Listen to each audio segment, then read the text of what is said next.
Bollywood superstar Katrina Kaif.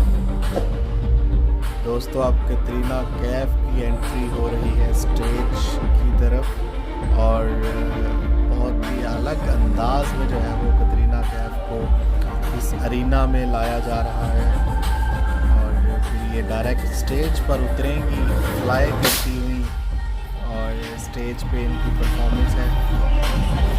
इतना प्यार दे रहे हैं लोग इन बॉलीवुड स्टार्स को, जो है वो 15,000 के करीब लोग इस अरीना में मौजूद हैं, कोका अरीना दुबई में। द बैंग टूर दुबई, जिसमें कतरीना कैफ की जो है वो बंग एंट्री आप देख रहे हैं। वो स्टेज पर उतर चुकी हैं और अब जो है उन्होंने परफॉर्म करना है।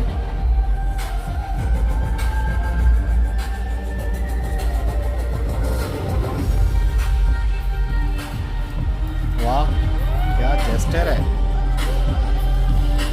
ये होता है फनकारों की, स्टेज की कितनी कदर करते हैं। कोई भी फनकार हो वो स्टेज की कदर करते हैं। Bollywood superstar one and only